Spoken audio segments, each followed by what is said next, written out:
Po cilat janë disa nga shenjat e sulmit në zemër edhe si t'i vrejmë na që...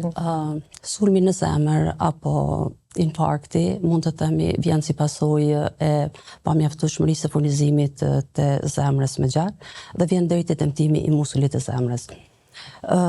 Këtu janë disa faktorë që shkaktojnë infarktin miokardit, janë ateroskleroza, kjo vjen si pasojë pllakave të yndyrës ose edhe grumbullimit të substancave tjera në arteriet koronare dhe bëjnë pamundësinë e qarkullimit të gjakut. Pastaj mund të jenë formimi i trombit që bllokon komplet qarkullimin e gjakut. Pastaj është edhe spazma e arterieve koronare, kurrja e papritur arterieve koronare. Mund të jenë edhe sëmundje tjera si infeksione të ndryshme. Pastaj mund të jenë traumat, goditja direkt në zemër, mund të jetë stresi i papritur, domethënë shkaktarët janë të shumtë. Mirë, po zgjerohem pak. Faktorët që favorizojnë sulmin në zemër janë tensioni i lartë i gjakut, mund të jenë hiperkolesterolemia, pastaj diabeti, pastaj duhanpirja, ushqimi pa kontrolluar dhe dieta e pasur e përpunuar, pastaj stresi, mos aktiviteti fizik dhe faktorët gjenetik. Simptomat janë të ndryshme, mirë po disa prej simptomave që janë më kryesore është dhimbja e fortë e gjoksit, është edhe frymëzënia. Këto dyja gjithmonë dyshojmë që ka infarkt të miokardit. Mirë po janë edhe simptomat tjera. Përpos të dhimbjes në gjak, pacienti referon që ka dhimbja i shkon në nofull, në qafë, në kri, në shpinë, pastaj në të dy duart ose në një dorë. Dhimbja është diskomforte, domethënë si presioni i fortë, pastaj dhimbja mund të zgjatet për disa minuta dhe të ndërpritet, mirë po mund edhe të vazhdojë gradualisht. Këto domethënë janë prej simptomave. Pastaj pacienti është edhe ankon edhe në nauze, domethënë të vjella, dhe në ekzaminim i mjekut cili do mjek, domethënë bën edhe diagnostifikimin e infarktit miokardit. Këtu në nevojitet një anamnezë familjare, pastaj shenjat klinike, si dhe testet laboratorike. Në anamnezë kemi të bëjmë se pacienti përshkruan dhimbje në gjoksit, që e ceka dhe me herët që shpërndahet edhe në nofulla, shpinë, qafë ose edhe në kri. Pastaj përshkruan edhe si nga njëherë lidh edhe me aktivitetin fizik. Personi mendon që ka qenë në një aktivitet fizik, normal që shtohet dhimbja gjatë aktivitetit fizik dhe me ndalimin e aktivitetit fizik dhimbja paksohet.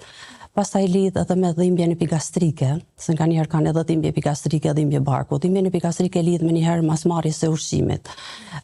Mirë po në momentin kur i bojmë ekzaminime tjera, na del që është infarkt.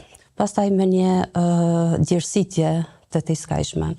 Pastaj me zbehje, me cianoz, domethënë simptomat janë të ndryshme.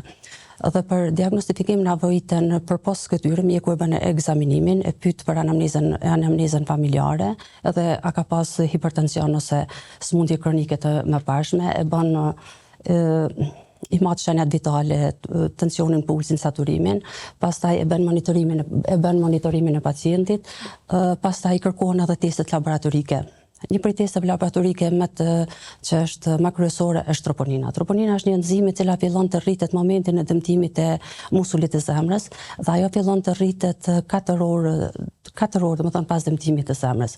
Pastaj është edhe enzima tjetër, kreatin kinaza, që ka me bëja, mirë, po ajo nuk është diagnostike sikur që është troponina, është edhe EKG-ja. EKG-ja që tregon elektrofiziologjinë e zemrës, kjo është një metodë mjaft e rëndësishme, sepse na tregon menjëherë a kemi të bëjmë me një infarkt duke u zhvillu apo infarkti që është zhvillu, domethënë na jep informata shumë të mëdha. Në momentin që bëjmë EKG në zemrës, shohim elevime, domethënë ndryshime në EKG dhe shohim se vetëm infarkti është zhvillu.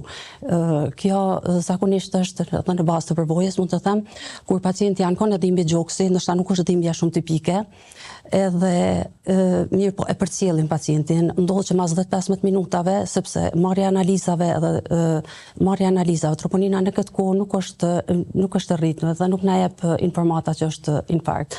Dhe mas 10 ose 15 minutave ja përsëritim prapë EKG-n, e shohim se infarkti që ka zhvillohet, që do të thotë është stem, ka elevime të ST-s dhe mbartën në cilën pjesë atëherë është infarkti. Për ndryshe e presim edhe troponinën, edhe na tregon që është infarkt i miokardit.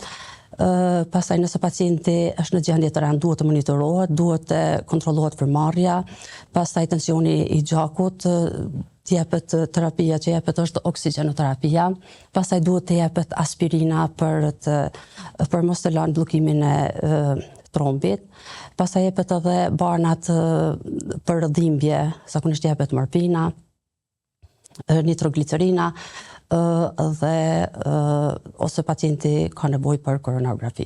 Kështu që duhet të bëhet koronografia dhe aty të vendoset a ka nevojë për stent apo ka nevojë për bypass apo për ndonjë procedurë tjetër që vendos kardiologu invaziv me kardiokirurgu.